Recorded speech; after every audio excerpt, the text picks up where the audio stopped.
Sunnova stock has crashed to an all-time low. That's after hundreds of solar company bankruptcies in 2024. Is Sunnova the next solar industry icon to collapse? In today's video, I'm going to be sharing with you 5 reasons why I believe Sunnova is going to be bankrupt before the end of 2025. The smarter way to go solar. All right, now in today's video, we're talking about 5 reasons why I don't think Sunnova is going to survive to see the end of 2025. And the first reason is the substantial debt load that the company has. Now, as of this recording, Sunnova is a non-profitable company. They've got operating losses in excess of $100 million per year. However, the company has over $8 billion in debt, including over $1 billion of debt that's going to be maturing before the end of 2026. Now, even more troubling is that in their end of Q4 2024 reports, they announced that they took on additional debt of $185 million just to keep the doors open, at a rate of 15% interest. Now, you're probably asking yourself, like I am, how could a company that's losing $100+ million a year afford to pay back a $185 million loan at 15% interest? And my personal opinion is I don't expect that loan to be paid back. Perhaps the lenders are planning on taking over the company, because if you look at the financial performance of this company on paper, it just does not seem that it's going to be able to generate enough free cash to pay off the debt, especially with that high rate of interest. Now, the second reason is that Sunnova gave an official going concern warning. Now, a going concern warning essentially means that the company is going to run out of cash. It's not going to be able to keep operations going. In other words, it's possible that shareholders and bondholders could lose everything if things continue on the way that they are. Now, these official going concern warnings oftentimes precede a formal bankruptcy filing. All right, the third reason I believe Sunnova will collapse this year is the deteriorating financial performance. Now, according to Sunnova's recent filings, income for 2024 was down 13% compared to the previous year, while expenses at the company were up 12%. So if you're bringing in less income and your costs are going up 12%, of course, things are getting worse for the company. The company is not generating any profits. But why isn't the company generating any profits? Well, the issue here is that the business model, the Sunnova and the solar leasing business model, is very dependent on government incentives and special programs, as opposed to just the underlying profitability of its solar installation projects. So what do I mean by these special programs and incentives? Well, one of these are SRECs, or Solar Renewable Energy Certificates. SRECs are basically an incentive that the government created to reward folks for investing in clean, renewable energy. And the idea was you could purchase these green credits, or entities that create pollution in the environment could purchase these green credits to offset the pollution that they were causing in other areas. And so it created this bid for these SRECs, or these credits, which ultimately just means you have an incentive as a homeowner or a business owner to install more solar capacity. But as more and more solar came onto the market, the value of these SRECs fell quite dramatically in certain markets. Just a quick word from our sponsor, Schneider Electric, and the new Schneider Home. If you're a contractor or electrician considering which solar and energy management system to offer, then you need to take a look at the new Schneider Home. The Schneider Home provides an all-in-one solution for solar, storage, EV charging, and intelligent load control. The integrated design reduces the total number of components, allowing you to dramatically lower material and labor costs. Schneider Home uses equipment that contractors and electricians already know, like the Square D QO plug-on neutral load center. For over 100 years, Schneider has been helping factories and office buildings optimize energy, and now this technology is available for U.S. homes. Schneider Home is the perfect solution for new construction homes or those needing a main panel upgrade. So if you'd like to learn more information, you can go directly to the Schneider Home commercial website, or click the link in the description below so you can sign up to be a certified installer right away. Now, of course, the other issue is the value of the solar investment tax credits.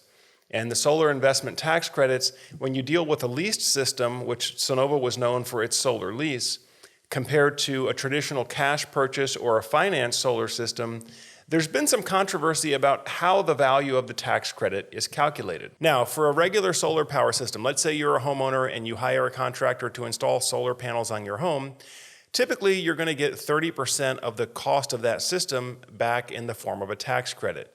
So just to use some round math here, let's say your solar power system cost $25,000. That's what you paid to the contractor, was $25,000 for the install.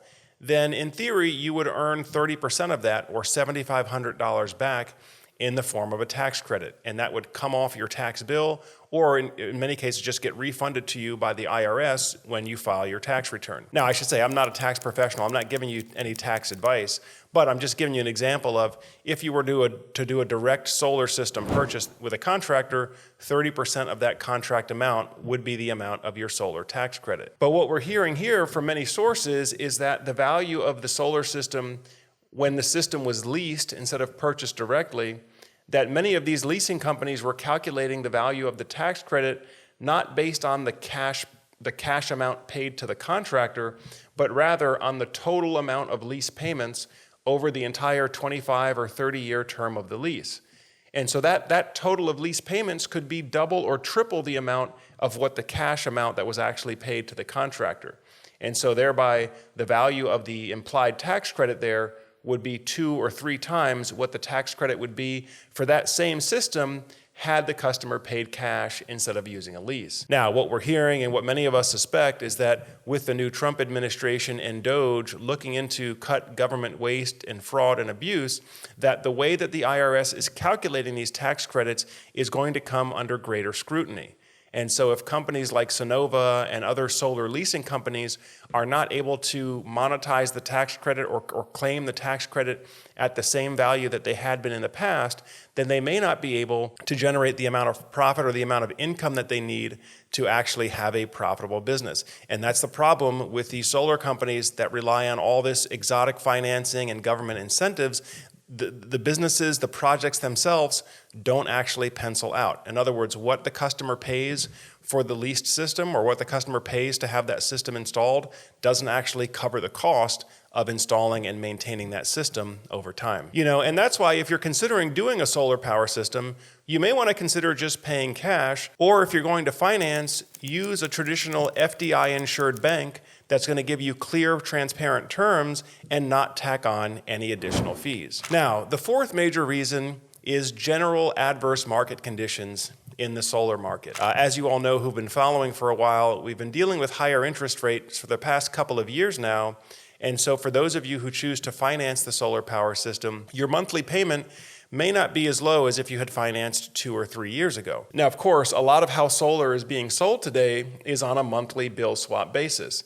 In other words, you take out a loan for the purchase of the solar power system, and what you pay for the monthly payment on your loan would be equal or maybe less than what you were paying to the power company if you just stuck with normal, power from your power company. Now, a lot of times that only pencils out if you can get a low fixed interest rate and you can take advantage of net metering.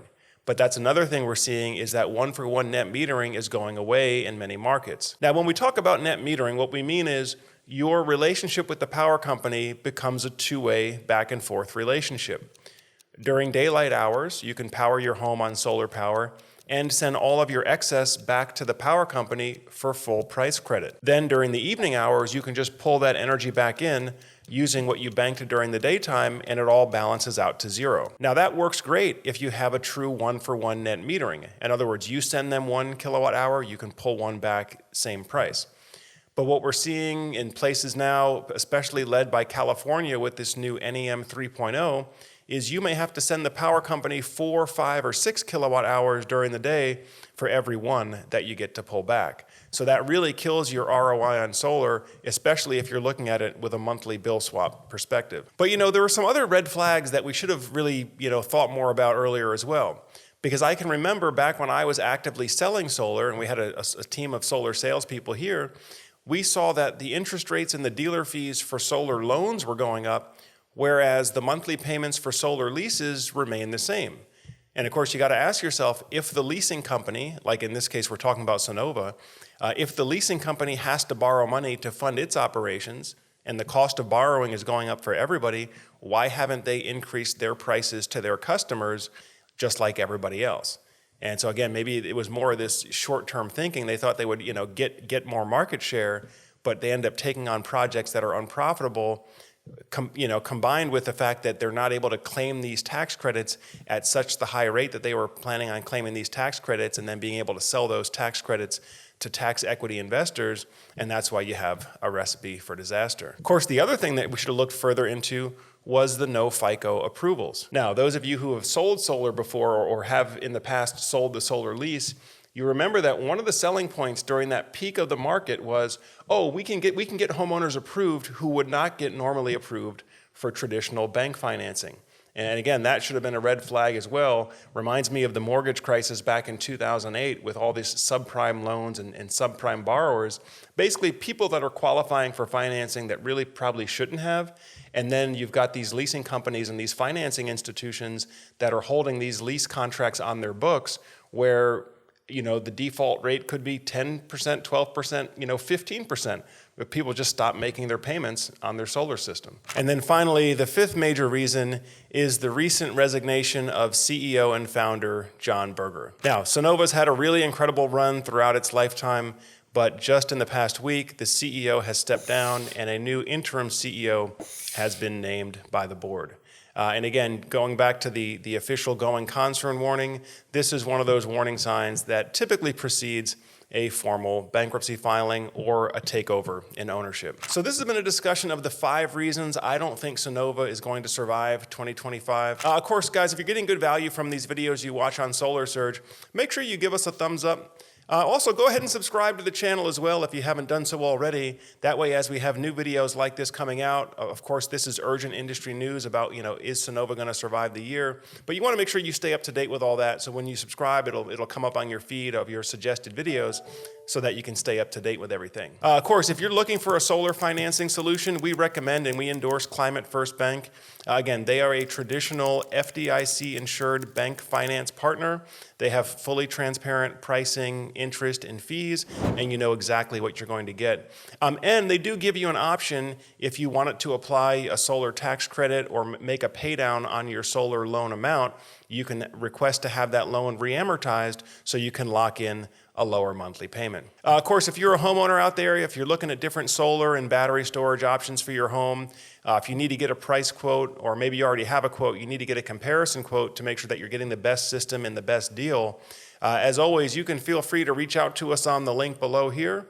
Set up a call with a Solar Surge expert, or just use the free online calculator tool so you can see how much solar and battery storage costs in your area. Well, that pretty much does it for today's video. I thank you all for spending some more time on the Solar Surge channel. And as always, I'm Joe Ordia here, encouraging you to get prepared and be empowered.